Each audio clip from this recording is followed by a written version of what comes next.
Boa noite a todos nossos amigos ouvintes do vlog do Conde Lopes Villanueva. Desde já agradeço as doações que recebo e continue me ajudando nesta empreitada para a gravação de novos conteúdos e inscreva-se neste canal. Eis que me deparo com um vídeo desta cidadãzinha que se identifica como evangélica chamada Heloísa Karim.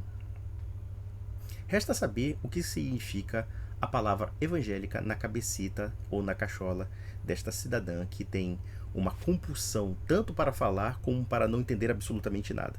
Eu confesso que eu tive uma dificuldade racional de acompanhar o seu raciocínio, porque ela é capaz de colocar duas ou três proposições, desculpa, é porque eu estou gripado e a fala está saindo um pouco engasgada, que são abertamente contraditórias, confusas, prolixas, enfim. Quer dizer, é uma cidadã aí que deve ter acidentalmente, assim, sei lá, talvez tinha uma garrafa de thinner aberta e começou a ter um efeito psicológico sobre ela, mas enfim, claro, óbvio que é brincadeira. Eu acho que é mais mesmo assim um afã de querer dar lição de moral aos católicos, quando na verdade é uma completa ignorante sobre o assunto. E eu fiquei completamente assustado com o nível de indigência intelectual e desinformação a um vídeo tão pequeno e que de fato viralizou. Isso que é o pior de tudo. Claro, nós vivemos numa época de informação, né? E na verdade de desinformação, e a desinformação é cada vez mais rápida. Então, para acompanhar tudo isso e para provar que focinho de porco não é tomada, meu amigo, dá um baita de um trabalho. Vamos ver aqui. Ai, meu Deus do céu, a minha garganta não está me ajudando.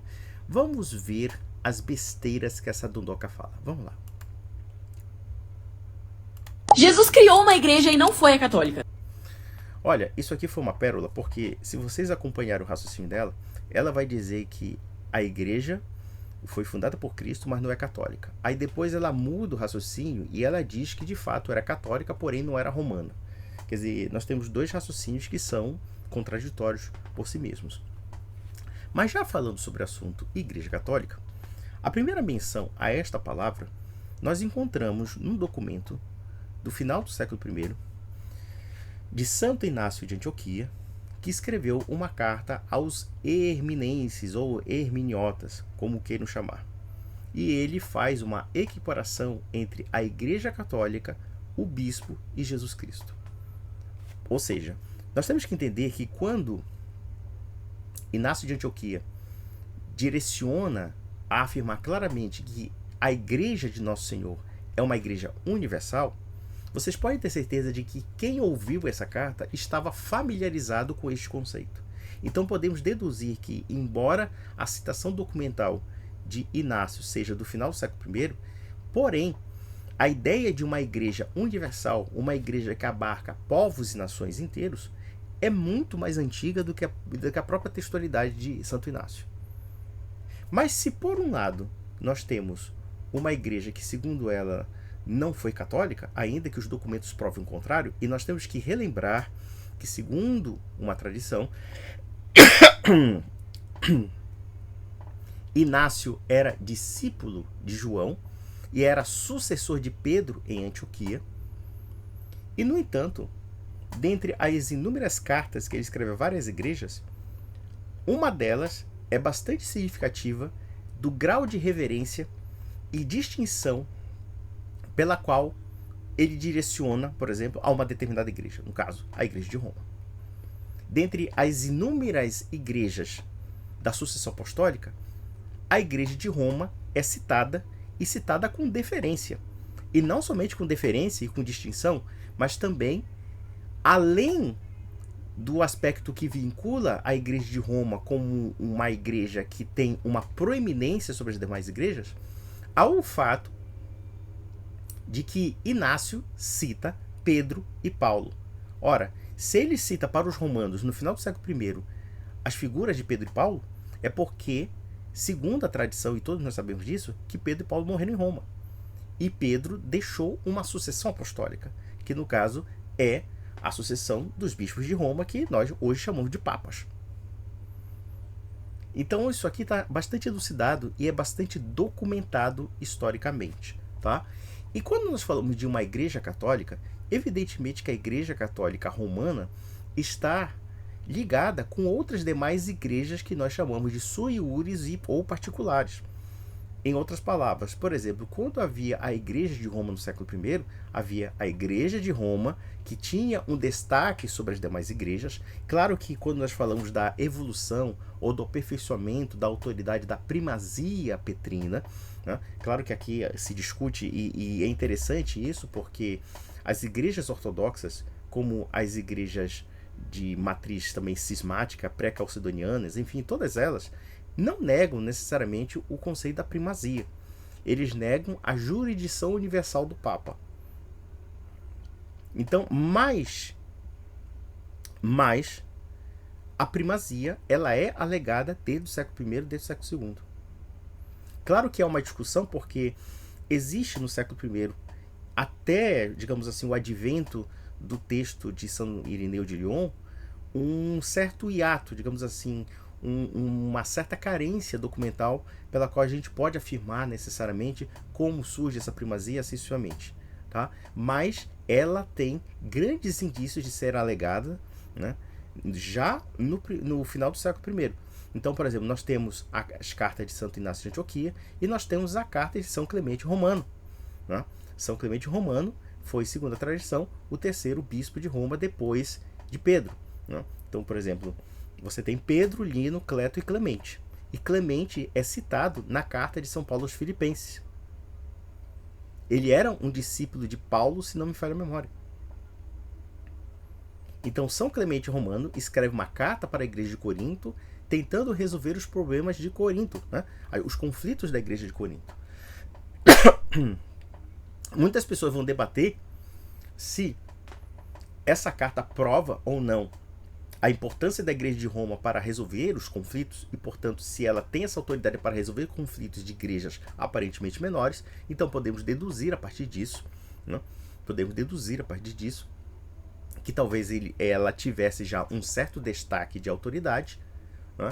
Mas, de fato, existem grandes evidências de que o conceito da primazia e o conceito da predominância da igreja de Roma é algo muito mais antigo do que se imagina. E as documentações são muito convincentes nesse sentido. Ainda que os ortodoxos não admitam, ainda que mesmo os protestantes são piores ainda. Claro, eles vão querer adulterar a história da igreja para dar uma ideia completamente diferente daquilo que a igreja de Roma de fato defende. Mas vamos lá, vamos ver outro besteirol, vamos ver. Não, os pais da igreja não eram católicos apostólicos romanos.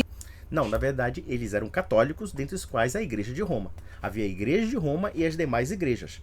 Até hoje é assim. Se nós analisarmos, por exemplo, as igrejas orientais que são católicas, como, por exemplo, a Igreja Greco-Melquita, a Igreja Maronita, a Igreja Católica Ucraniana, dentre outras coisas, eles têm ritos próprios, eles têm disciplinas eclesiásticas próprias, eles têm tradições eclesiásticas muito peculiares, e elas têm, inclusive, uma identidade própria que não é necessariamente uma igreja de Roma, mas elas estão atreladas e sujeitas à igreja de Roma. Então a igreja de Roma sempre reconheceu, basicamente, a autonomia das demais igrejas que nós chamamos de sui iuris, ou igrejas particulares, né, que tem uma certa autonomia e também tem um primado de gerência, ainda que sujeitando ao Papa. Por exemplo, quando há uma escolha na igreja greco-melquita de um patriarca, quem escolhe o patriarca é um sínodo dessa igreja. O Papa só dá o quê? Só dá o sinal verde no nihil obstat. Quer dizer, é uma igreja oriental que está sujeita à igreja de Roma. Então, quer dizer, o que essa mulher está falando é pura bobagem que mostra o desconhecimento dela do que seja a estrutura eclesiástica da igreja católica. Vou repetir, a igreja católica compete à igreja de Roma e as demais 23 igrejas particulares e sui iuris. Nós temos a igreja caldeia, nós temos a igreja malabar, nós temos a igreja a maronita, que é de língua árabe, nós temos a igreja greco-melquita. Essas igrejas, inclusive, no rito, usam línguas que são completamente diferentes das nossas. Por exemplo, como falei aqui, os maronitas usam árabe, Os greco-melquitas podem usar o grego, pode usar até o aramaico, dependendo da igreja siríaca, né? Existe uma igreja siríaca católica, existe uma igreja etíope católica, existem inúmeras igrejas que têm ritos e tradições diferenciadas, mas elas sendo igrejas autônomas, igrejas com tradições particulares, estão sujeitas a uma igreja maior que a igreja de Roma. E inclusive, nós tivemos agora o conclave que elegeu Leão XIV, havia, por exemplo, um cardeal ucraniano, um cardeal da Igreja Católica Ucraniana, com vestimentas totalmente diferentes do clero ocidental, por exemplo. Então, quer dizer, essa mulher está falando muita besteira e mostra um completo desconhecimento do que seja a Igreja Católica, porque a Igreja Católica, embora tenha a Igreja de Roma como chefia, é evidente que a Igreja Católica é também a Igreja de Roma, mas também as demais outras igrejas que estão alinhadas à Igreja de Roma. Tá bom? Vamos lá. E antes que você me venha com o papo de Pedro, senta com a nerd. 1 minuto pra ficar mais inteligente pra vida toda. Sim. Não, senhora. Eu, sinceramente, vou ser bem, assim... Sabe o que é? Assim, vamos fazer uma seguinte consideração. A senhora quer que eu seja sincero e educado. Eu vou ser sincero com a senhora. Eu fiquei muito burro vendo o seu vídeo. Tá? E a senhora, como nerd, é muito limitada intelectualmente e culturalmente e historicamente. Mas vamos lá. Pedro foi o primeiro pregador da igreja, depois tivemos os pais apostólicos, existia sim uma tradição e a igreja era chamada católica e não era como a de hoje. Bom, ela já mudou o discurso. Antes a igreja não era católica. Agora ela está dizendo o contrário, que a igreja é católica. Decida, senhora. Eu acho que quando a senhora gravou esse vídeo, talvez estivesse com TPM. Bom, vocês já viram uma mulher com TPM? Pelo amor de Deus. Eu conheci uma namorada que quando ela tinha TPM, só faltava quebrar uma vassoura, sabe? Só faltava... Uma vez ela foi picada por uma formiga no braço e ela... Ai, que formiga maldita! Sabe? Quer dizer, tem uma alteração hormonal que afeta o psicológico da mulher. Mas enfim, vamos lá. Vamos ver o besterol. Besterol! Surgiu em 590, quando o Papa Gregório Magno organizou a igreja como uma instituição global. Ai, meu Deus do céu, eu nunca vi tanta merda na minha vida. Ela está dizendo o seguinte, que a igreja de Cristo não era católica. Depois havia uma igreja católica que não era a igreja como conhecemos hoje. E agora ela está dizendo que a igreja católica foi inventada por São Gregório Magno. Isso não tem o menor sentido que a senhora está falando. E detalhe, pelo menos vocês, protestantes, mudam disco de como a igreja nasceu. Antes era Constantino que inventou a igreja, agora é o contrário. Eu me lembro o Lucas Gestas dizendo que a igreja nasceu no século VI. Deve ser porque São Gregório Magno inventou a igreja católica. É uma das coisas mais bestas, mais idiotas, mais absurdas. O que a senhora está falando não é histórico. Primeiro porque a igreja de Roma, propriamente dita, existe desde tempos imemoriais e nós podemos encontrá-la na carta de São Paulo aos Romanos. Na carta de São Paulo aos Romanos. A quem ele estava direcionando aquela carta? Estava direcionando a igreja de Roma, evidentemente. A igreja de Roma. E quando nós falamos da questão da primazia da cátedra de Pedro, né, da questão da chefia papal, claro que a terminologia papa não existia nessa época. O conceito do papado, ou pelo menos esse termo, ele surge a partir da reforma gregoriana, se não me falha a memória. Porém, muito antes disso havia o bispo de Roma. E esse bispo de Roma reivindicava realmente certos privilégios e reivindicava uma certa autoridade universal muito antes de São Gregório Magno.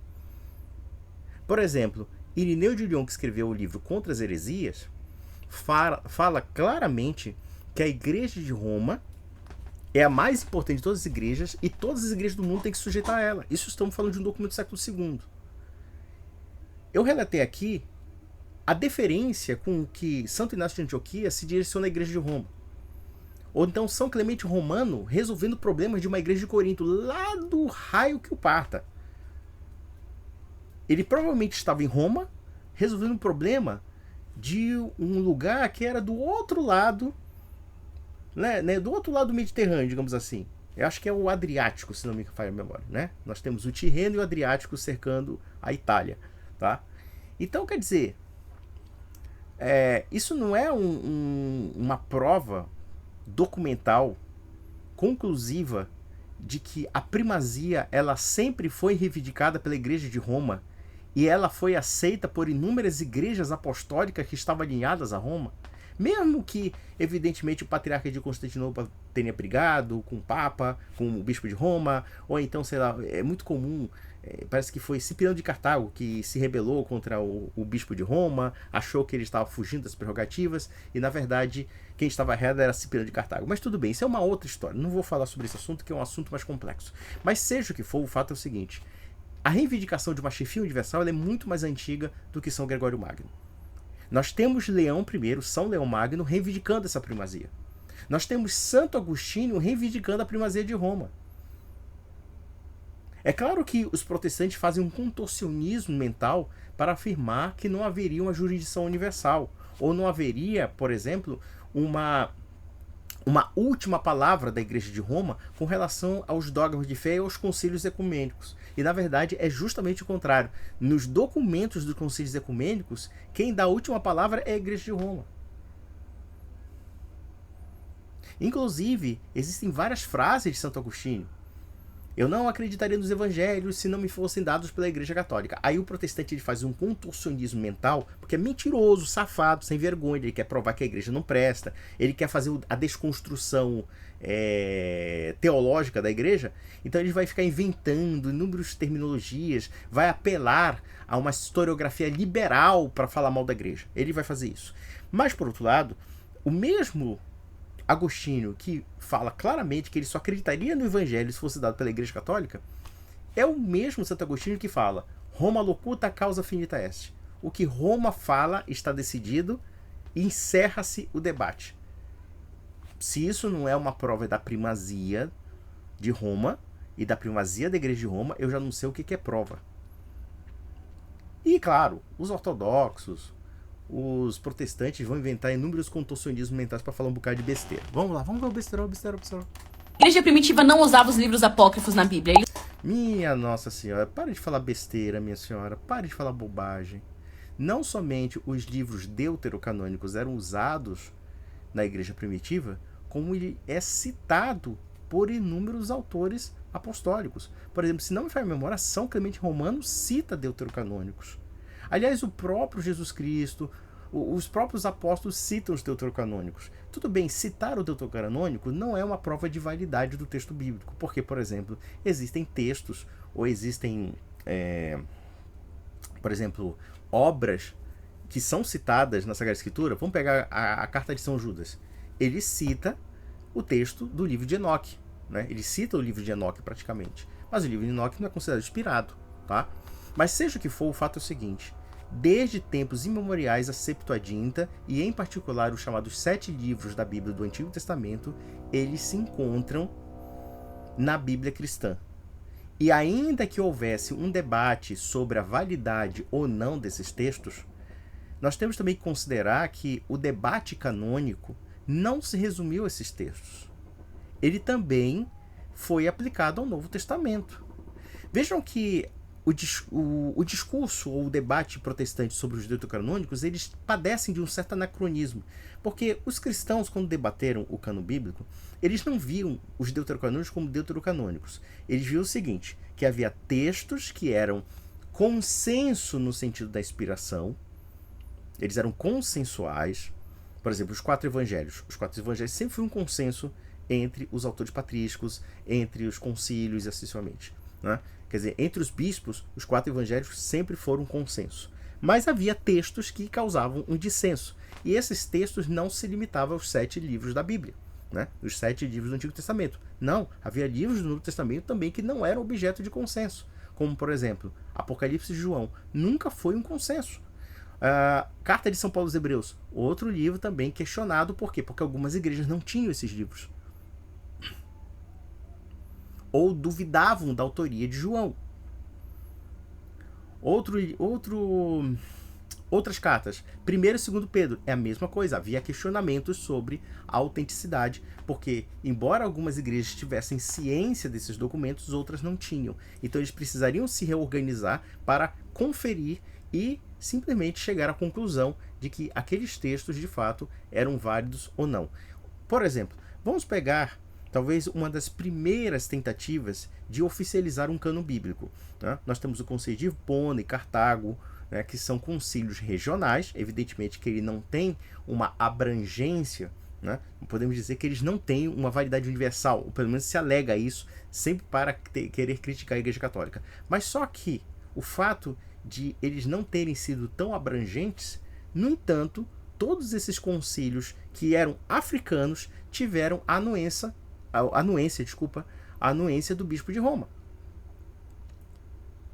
Eles foram debatidos pelos concílios africanos, Hipona e Cartago, e depois eles foram transferidos para Roma, para que Roma avaliasse a decisão deles e desse unir obstátil, ou então manifestasse alguma objeção. E, inclusive, também teve um concílio de Roma que é extraído do decreto, o decreto do Damaso, né, do documento que se atribui ao Papa Damaso, ou Bispo Damaso, e que ele participa também da configuração do texto bíblico. E nessa configuração textual da Bíblia, há os textos deuterocanônicos. E é o mais interessante, é o seguinte, em todas as igrejas da sucessão apostólica, os deuterocanônicos estão incluídos.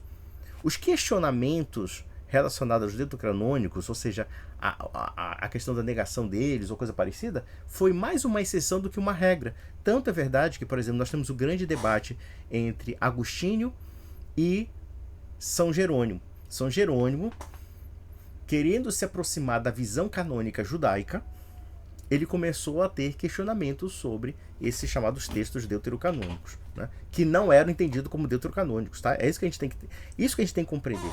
A discussão sobre deuterocanônicos, isso e a forma como ela é abordada, ela é abordada de uma forma protestante. Ela não é abordada da forma da época, porque vários textos foram questionados da Bíblia, e não somente os textos do Antigo Testamento, mas também os textos do Novo.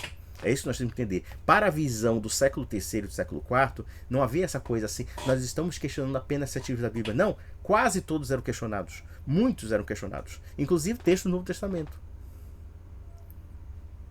Então é assim que nós temos que entender. Não se pode falar assim, os 7 livros da Bíblia. Aí pegam... Eu não sei se é Santo Atanásio agora, não me lembro. Eles pegam, né, fazendo uma espécie de relativismo canônico, mas quando a gente observa que no Concílio de Hipona, Cartago, Roma, depois Concílio de Florença e só depois o Trento que estabelece como dogma o cânon, nós vamos encontrar os deuterocanônicos. Então, o que ela está afirmando é uma baita de uma besteira, baita de uma burrice, baita de uma estupidez, baita da desinformação. Pura desinformação. Vamos lá, besteira. Eles só entraram no cânon para conter o avanço protestante. Eu quero saber o seguinte: por que a Igreja Católica, no Concílio de Trento, colocaria os deuterocanônicos para conter o avanço protestante? Isso não tem o menor sentido. Na verdade, o Concílio de Trento apenas reafirma de forma peremptória e dogmática, ou seja, encerrando o debate, aquilo que já existia e que já era consagrado não somente em concílios regionais, como até mesmo da opinião de Roma. Ou seja, que haveria um cânon bíblico oficial, inspirado e reconhecido pela tradição apostólica. E isso porque, quando nós falamos de um debate canônico, até hoje ele é controverso, porque as igrejas orientais não têm consenso sobre o cânon bíblico. Eles têm livros que são acrescidos aos nossos. Por exemplo, se nós pegarmos a Bíblia Ortodoxa, existe a oração de Manassés, existe acréscimo de 3º e 4º Macabeus, existem o Salmo 151 e assim sucessivamente. Justiça seja feita, a oração de Manassés é um texto muito bonito, mas ele não foi considerado inspirado, tá?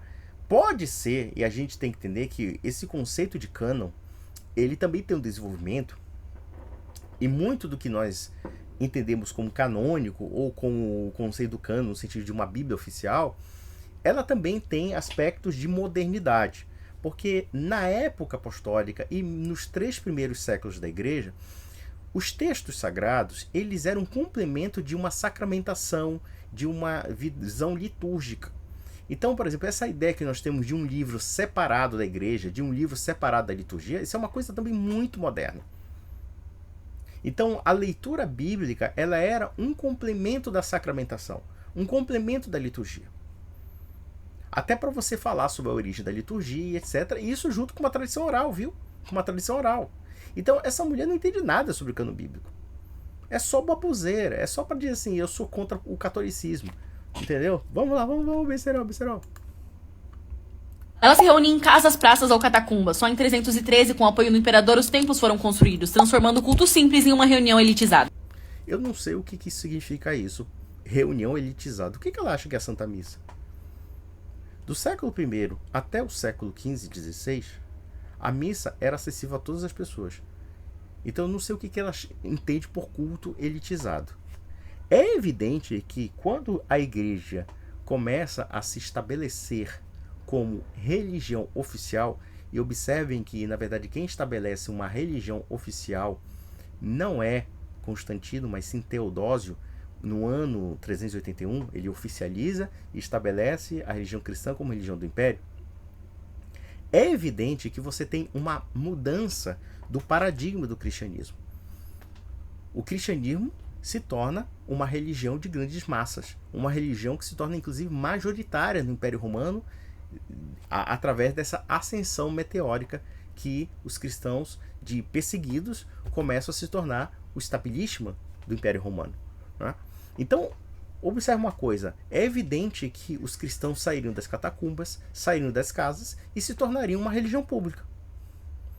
E vejam que os templos, propriamente ditos, não surgem a partir de Constantino. Existem registros mais antigos que mostram que os cristãos já tinham noções de templos, de lugares de culto próprios para eles se reunirem, que não eram necessariamente casas, que não eram realmente, necessariamente catacumbas. Então, o que essa dona está falando não tem o mesmo sentido. É claro que uma igreja que se torna uma religião predominante, ela também estabelece inúmeras dioceses, ela estabelece lugares de culto que se tornam públicos. Não é mais aquele culto privado de uma religião perseguida, é o culto público de uma religião vencedora, de uma religião dominadora, de uma religião que estabelece os paradigmas e as normas daquela sociedade e que consegue destruir o paganismo romano. Ocupa o lugar do paganismo. Mas veja, quando me falam de ocupar o lugar do paganismo, claro que eu não estou dizendo aqui que a igreja se tornou pagã, isso é uma baita de uma besteira. A igreja simplesmente ela ocupa o vácuo da decadência do mundo pagão, transformando-se em uma nova força espiritual, tanto na Europa como no Império Romano. É isso que nós temos que entender. Vamos lá ao besterol. Eu fico até pensando, o que é uma missa elitizada, um culto elitizado? Um camponês medieval tinha um culto de missa, ele participava da missa, né? Todos os domingos ele estava lá. Isso quando ele não ia no meio da semana, né? Vamos lá. A igreja primitiva não cultuava santos.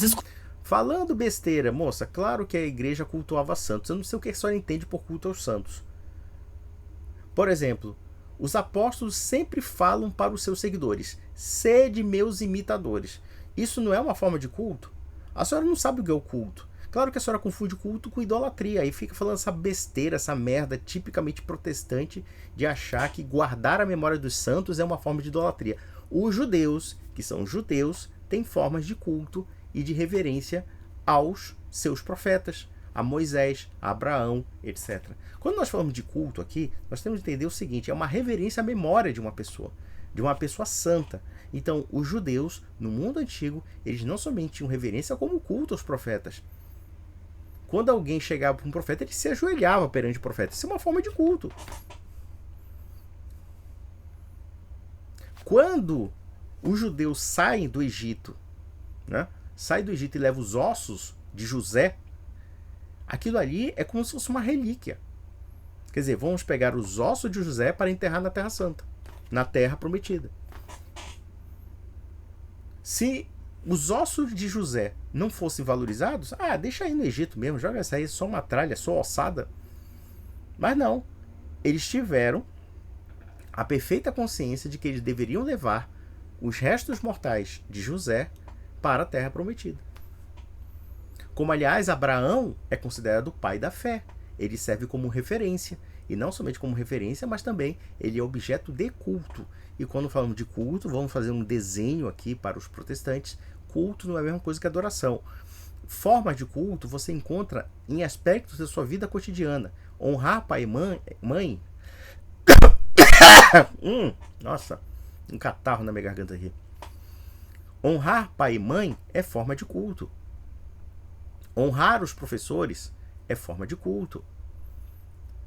Em Romanos 13, nós temos o ensino de Paulo afirmando claramente que nós temos que prestar honra e tributo às autoridades, porque as autoridades são estabelecidas por Deus para a aplicação da justiça e para que um justo tenha medo. É forma de culto. Só que o problema é que vocês têm uma noção tão maluca do culto e vocês fazem uma confusão doida, porque no fundo, o protestante ele é um ser individualista e igualitário. Ele não concebe a ideia de alguém que seja mais santo do que ele, porque cada protestante é autorreferente em si mesmo. Ele nunca consegue ver o fato de que existe uma história de 2.000 anos de cristianismo e, na verdade, ele anula esses 2.000 anos de história em torno dele próprio. É um individualista nato. Todo individualista, em geral, pelo menos, é uma coisa que eu ouvi de um pensador americano chamado Richard Weaver, que ele fala que um dos aspectos do individualismo é o igualitarismo. Porque como o indivíduo é visto como algo autorreferencial, ele não consegue aceitar outro indivíduo que seja melhor do que ele ou que seja mais destacado que ele, porque a autorreferência é nele próprio, não é nas outras pessoas, né? Não é numa hierarquia que transcende a forma da individualidade. Então o protestante tem muito disso. Mas vamos ver o besterol. Besterol! Começou séculos depois, quando o cristianismo se misturou à cultura pagã romana. Eu queria saber se essa dondoca sabe o que é a cultura pagã romana. Porque os santos da Igreja Católica não são divindades pagãs. Eles são pessoas que serviram como exemplos de fé e que nós guardamos a memória deles, nos seus ensinamentos, na sua vivência, no seu testemunho, dentre outras coisas. Nós temos inúmeras cenas de pessoas que foram martirizadas na história do cristianismo e aquilo ali foi guardado na memória coletiva dos cristãos. Mas na cabeça do protestante tudo é casuístico, tudo é banal, tudo é óbvio. É evidente, vamos analisar uma coisa. Você tem os apóstolos. Os apóstolos servem como referencial para a igreja cristã. Com todos os problemas que os apóstolos tinham. Por exemplo, quando Paulo dá uma bronca em Pedro, ele dá uma bronca justamente porque os apóstolos são referências de ensinamento e de revelação para a igreja. E sendo referências de ensino e revelação para a igreja, eles sendo também igreja no sentido da liderança, no sentido da mensagem evangélica, então logo é evidente também que as pessoas que procuravam os apóstolos tinham nos apóstolos uma referência, tinham nos apóstolos uma honra, como também tinham nos apóstolos algo a ser imitado. E só imitamos aquilo que realmente cultuamos, aquilo que realmente respeitamos, aquilo que realmente guardamos na memória. Claro que essa igreja cristã guarda a memória dos apóstolos. Essa igreja cristã guarda a memória dos santos. A igreja cristã guarda a memória dos mártires. Eu perguntaria para essa dondoquinha, Dona Heloísa Carim, você pode me citar um mártir do século I até o século XX? Nós, católicos, guardamos o registro de todos eles. São testemunhos vivos da fé. São testemunhos vivos da graça divina. E vocês não. Vocês não têm graça. Vocês não têm registro de santidade em nada. É tudo banal, tudo óbvio. É tudo autocentrado em vocês mesmos. É por isso, evidentemente, que vocês não aceitam o critério da santidade, né? A santidade, ela é uma coisa banal para vocês. Ela é uma coisa banal. A santidade é a representação do próprio Deus agindo no homem e fazendo do homem como modelo, como de fato Deus fez os apóstolos como modelos. Paulo fala, sede meus imitadores. Pedro fala, sede santos como eu sou santo. 1 Pedro 1:16, se me falha a memória, né? Primeira carta de Pedro, capítulo 1, versículo 16. Sede santos como eu sou santo. E ele está parafraseando Levítico 20, que fala a mesma coisa. Sede santos como eu sou santo. Aí você está dizendo que não havia culto aos santos? Pelo amor de Deus, você não lê nem a Bíblia, minha filha. Vamos lá. Já tinha o costume de divinizar heróis e antepassados. Bom, os santos não são divinos. Os santos são pessoas de carne e osso, só que eles estão na amizade e na boa graça de Deus. E, portanto, nós temos que entender também um outro aspecto, que é o aspecto da eclesiologia católica. O que é a eclesiologia? É o fato de que a igreja, quando nós falamos da representação visível e da representação invisível, nós estamos falando das pessoas aqui na terra que lutam para a salvação e aquela igreja no céu que ora por nós como igreja triunfante. Isso está em Apocalipse, do capítulo 6 ao capítulo 8. Você vê a descrição completa da igreja invisível. Aqueles mártires, não é, que morrem por Cristo e que no altar do Cordeiro eles estão orando, implorando para que seu sangue seja vingado no dia do juízo final. É evidente que aquele texto está falando de algo anterior ao juízo. Ou seja, os santos no céu estão esperando também o juízo. Ainda que eles estejam na proximidade com Deus, ainda que eles tenham perfeita consciência da salvação, ainda que talvez eles tenham, talvez um tanto fora do tempo, mas eles sabem que a providência divina vai acontecer. E eles têm ciência dessa providência divina. E vejam que as orações, tanto do céu como da terra, sobem ao altar, como se fosse um incenso. E essas orações descem na terra como relâmpagos e trovões. Se isso não é a ideia de uma igreja espiritual e uma igreja terrena rezando conjuntamente e até mesmo intercedendo um pelos outros, eu não sei mais o que é a igreja. E observe uma coisa interessante, que os judeus acreditam em intercessão dos santos. Eles acreditam.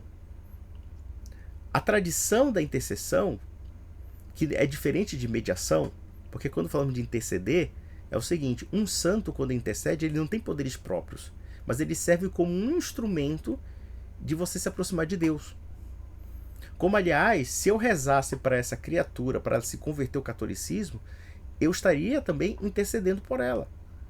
Mas o poder e a graça provém exclusivamente de Deus. Não sou eu que tenho esses efeitos. O efeito talvez seja só no pedido. Eu estou pedindo para Deus que ilumine a cabeça dessa nerd bobinha e que é palpiteira e que precisa ler mais. Mas vamos lá, o besterol.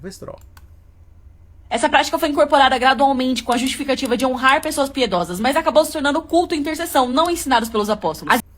Eu não sei o que é culto e intercessão. Essa menina não sabe nem o que está falando. Não sabia o que está falando.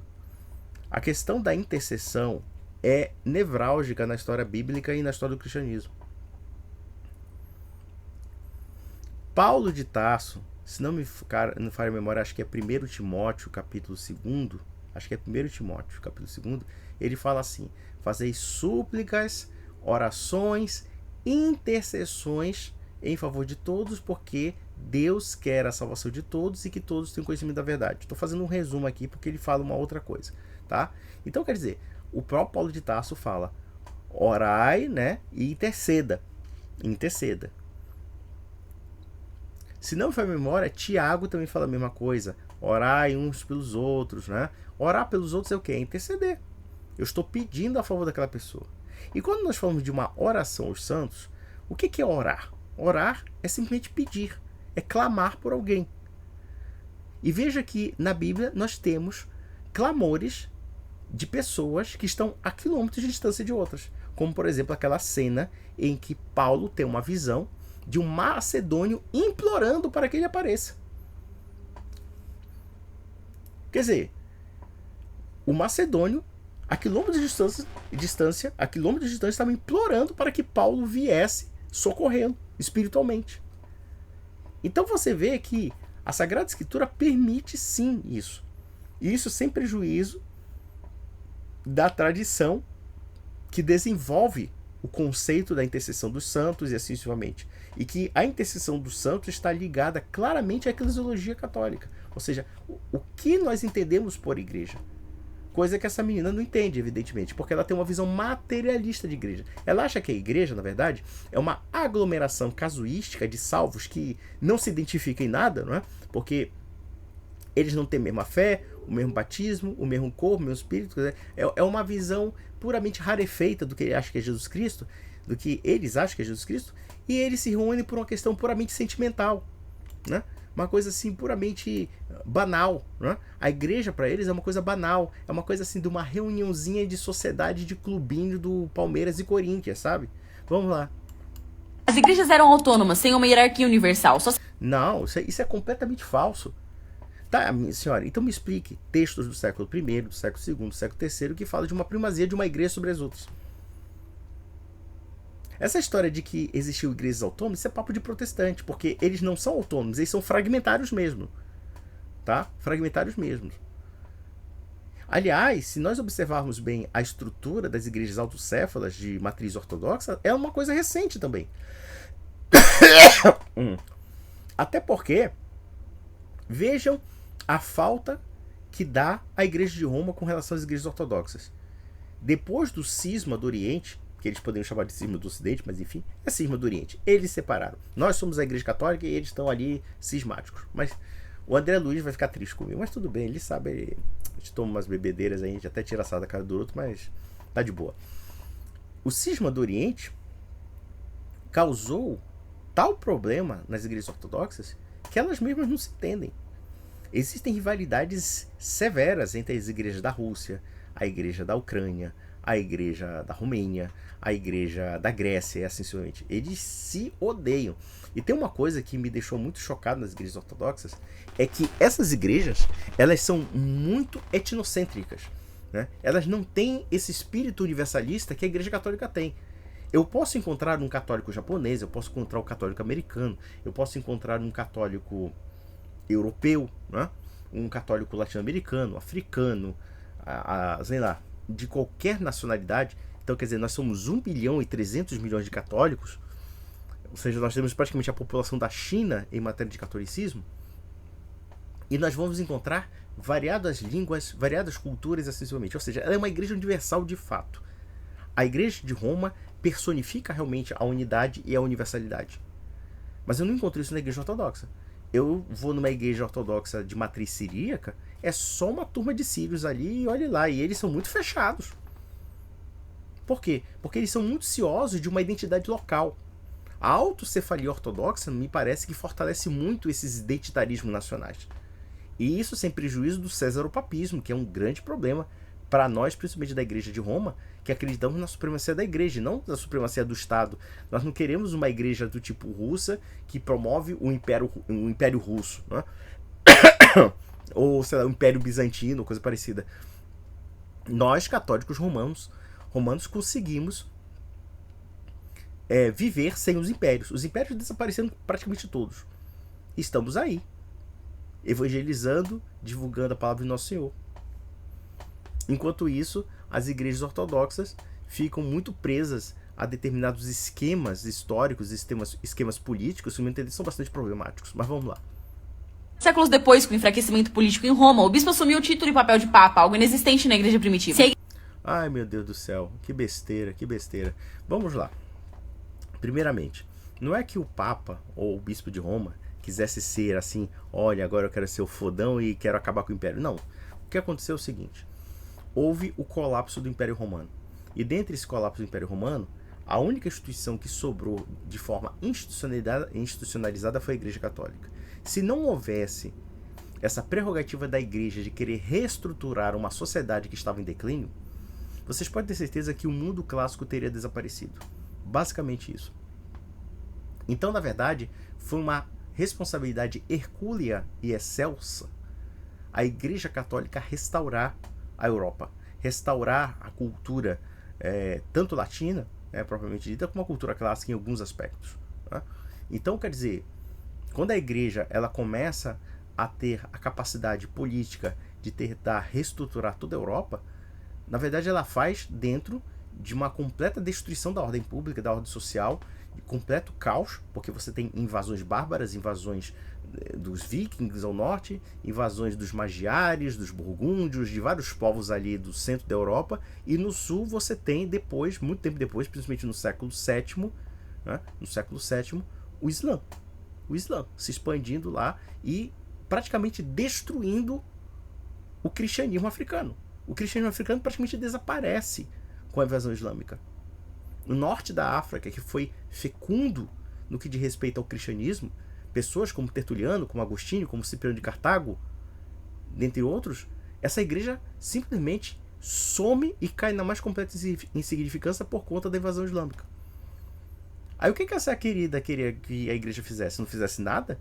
Não realmente afirmasse um poder que pudesse reestruturar a Europa contra essas invasões e contra a destruição vigente em todos os lados. Então a igreja ampara, a igreja orienta, a igreja guarda o conhecimento, a igreja guarda a ordem pública, assim sucessivamente. E isso através da palavra, isso através do quê? Do conhecimento, através da sabedoria dos monges, dos bispos e do próprio bispo de Roma, que nós chamamos atualmente de Papa. Mas vamos lá. Se a Igreja Católica seguisse de fato a tradição da primeira igreja, não haveria reforma, porque ninguém teria vendido salvação e todo mundo teria acesso à Bíblia aos cultos. Meu Deus do céu. Minha senhora, pra você falar essa besteira, essa merda, é porque você é uma pessoa muito ignorante. É muito estúpido. É assim, é de uma estupidez tenebrosa. A senhora acha mesmo que no século XIV, no século XIII... Vou mais longe ainda. Você acha que no século I, no século II, no século III da era cristã, todo mundo tinha uma Bíblia debaixo do braço? A senhora é tão idiota esse nível? Tão ignorante esse nível? Se existia uma coisa que era muito cara, isso até o advento da imprensa, era ter livros. O livro era feito manualmente. Tinha que ser costurado. Papel, papiro e depois pergaminho eram materiais muito caros e escassos. Eram materiais muito escassos.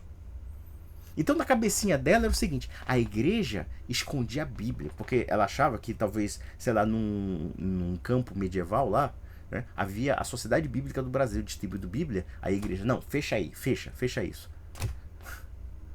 E ela fala da tradição do século I. O que ela entende por tradição do século I? O que ela entende por tradição da igreja? A tradição da igreja é dentro das vozes da cabeça dela, e não aquilo que é registrado na patrística. O que é a tradição da igreja? Sucessão apostólica é tradição da igreja. Eucaristia, presença real de Cristo, é tradição da igreja. A formação do cano bíblico é tradição da igreja. A própria Bíblia do Novo Testamento é tradição da igreja. Como é tradição da igreja? No sentido de que havia uma tradição oral, e uma parte dessa tradição oral foi escrita através do quê? Os evangelhos, as cartas paulinas, as cartas joaninas e assim sucessivamente. Era tudo tradição oral da igreja. O que a senhora entende por tradição oral? O que a senhora entende? A senhora só entende um bando de bobagens. A igreja não seguiu a tradição do século I. Tá bom, então me defina. O que é a tradição do século I? É essa bosta dessa sua seita que foi criada ontem? Essa merda dessa sua seita? Claro que não. Aliás, essa visão que nós temos de que cada um tem uma Bíblia, isso é uma invenção que não tem nada a ver com a igreja primitiva. Na igreja primitiva ninguém tinha uma Bíblia. Aliás, não existia nem mesmo esse livro chamado Bíblia.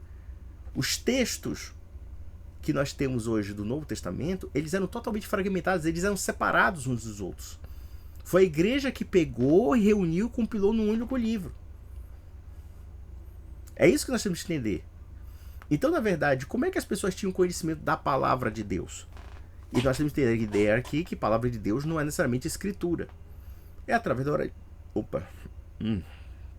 É através da oralidade. É através da oralidade.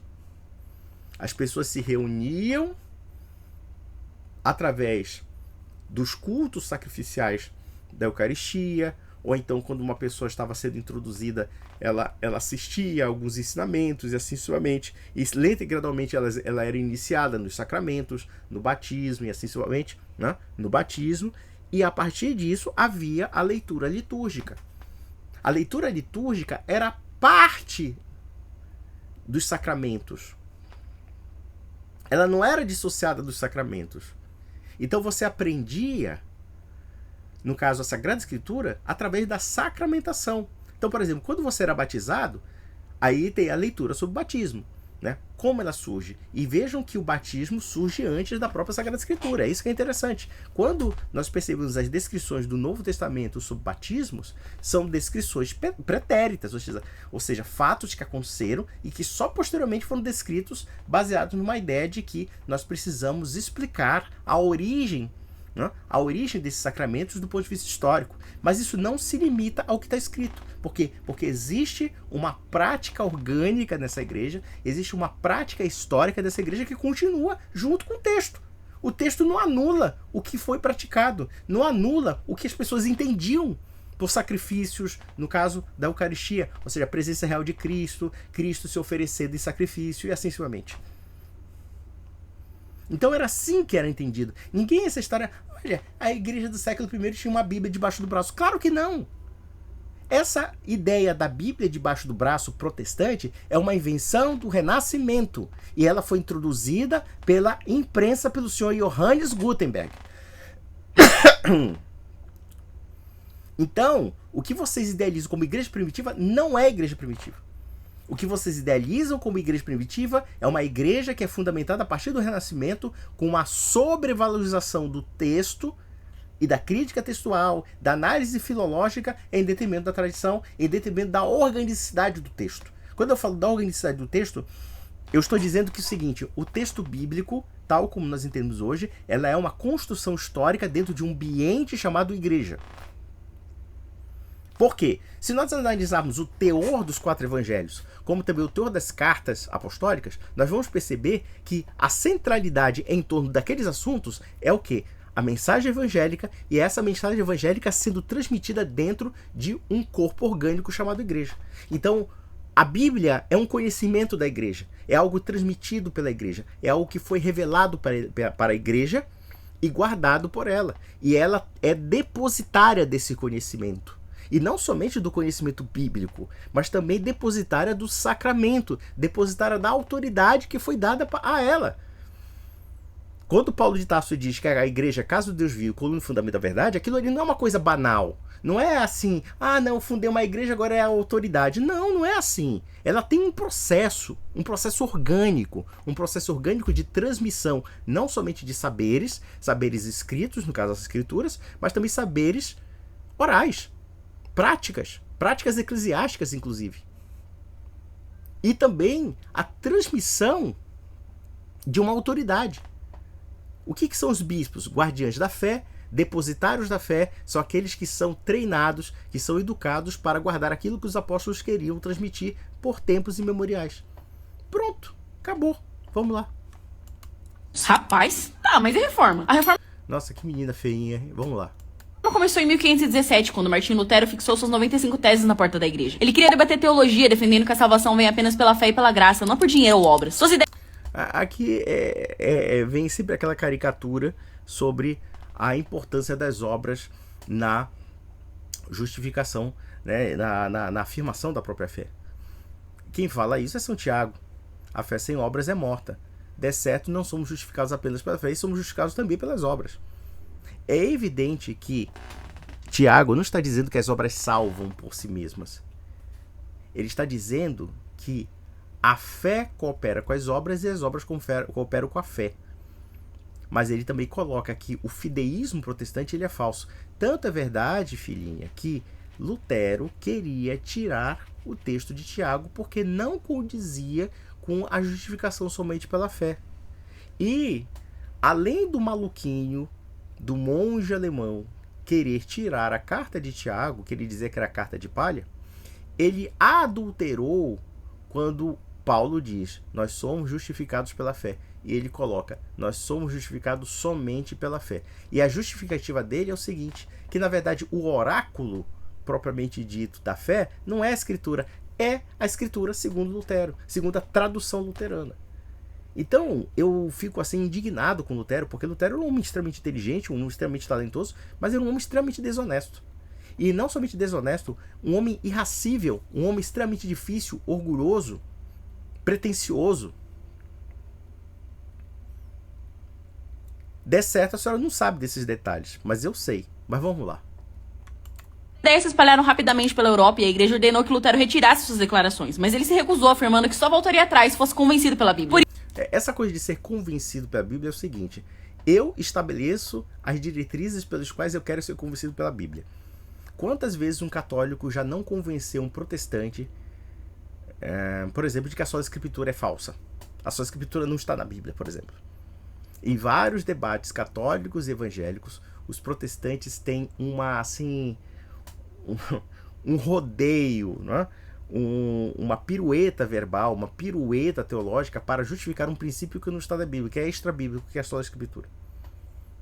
E não somente a sola escritura, mas qualquer argumento teológico. Se hoje nós temos 30 mil seitas sendo através da Bíblia, né? As pessoas, quer dizer, cada indivíduo se acha intérprete autonomiado da Sagrada Escritura, inspirado pelo Espírito Santo ou coisa parecida.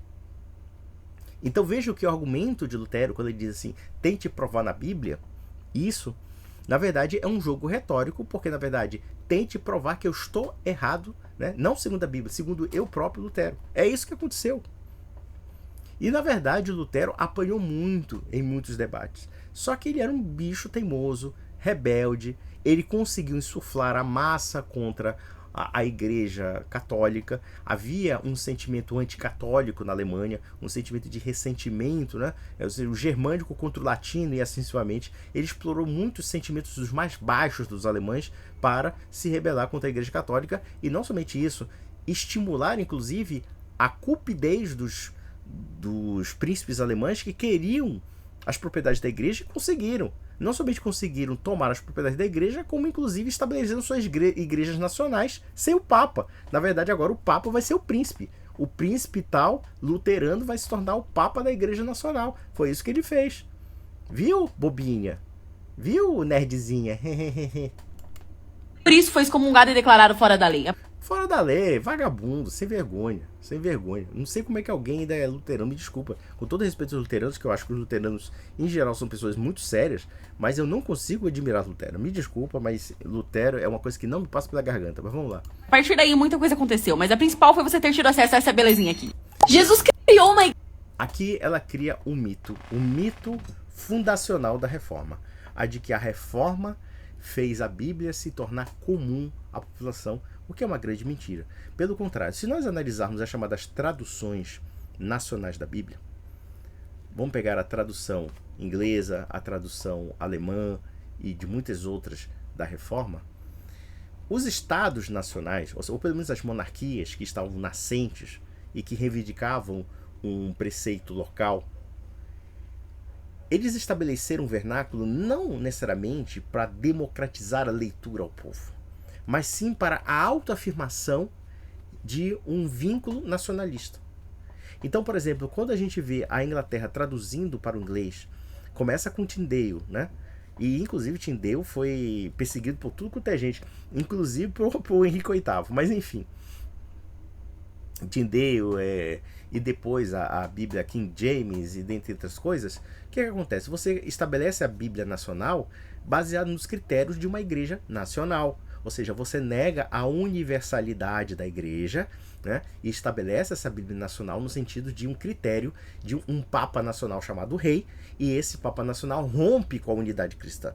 Então, a ideia de uma tradução bíblica não é porque, nossa, agora qualquer pessoa do povo pode ler a Bíblia. Não, não foi assim. Tanto é verdade que essas Bíblias com traduções oficiais dos estados monárquicos, né, propriamente ditos, eles tinham um rígido controle no que diz respeito à interpretação. Tanto é verdade que as confissões protestantes, a confissão de Westminster, a confissão, mas principalmente as confissões luteranas, elas são o quê? São formas de você pré-estabelecer o magistério protestante da Bíblia. Não é a Bíblia segundo o seu credo, é a Bíblia segundo Lutero e os luteranos.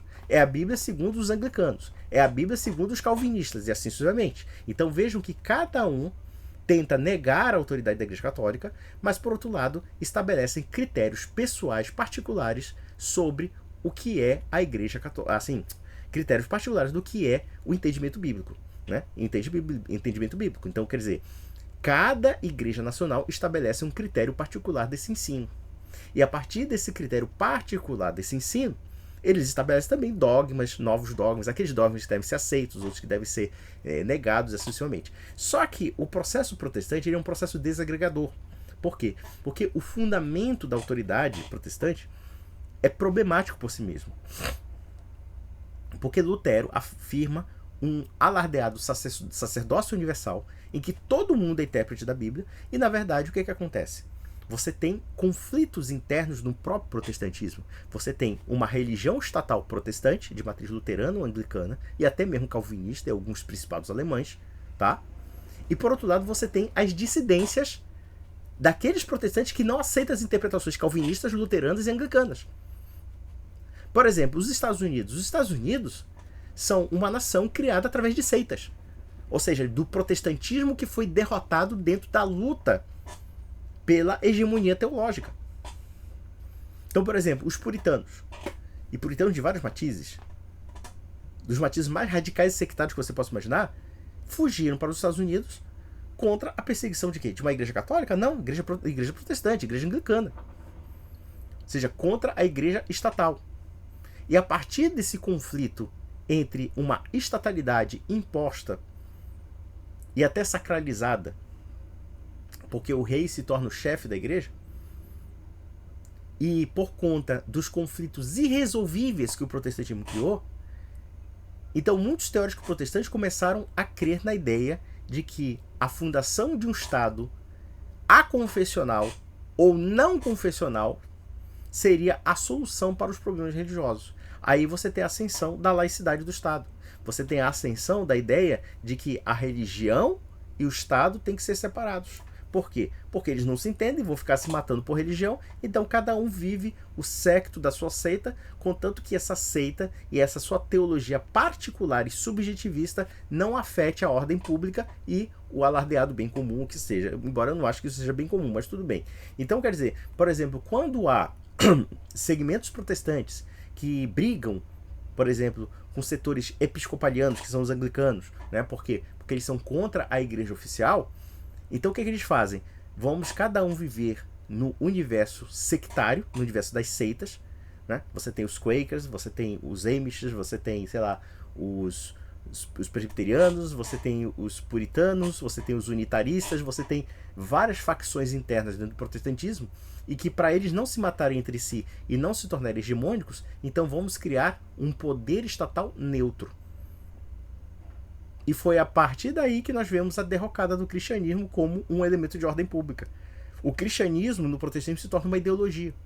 Se torna um credo baseado numa conclusão estritamente subjetiva, como a Sagrada Escritura é dissociada cognitivamente da historicidade, da organicidade e daquilo que de fato ela sempre foi, ou seja, um livro da igreja, um livro que participava do culto, um livro que participava de um universo, uma atmosfera litúrgica. E não somente litúrgica, mas espiritual mesmo, espiritual orgânica. O protestantismo ele é anti-orgânico por excelência, justamente porque ele parte de uma subjetividade e de uma idealização fictícia da história cristã. Basicamente isso. Então o que eu posso dizer dessa dona? Né? Essa dona é bobinha que só. Então, meus amigos, é isso e até a próxima.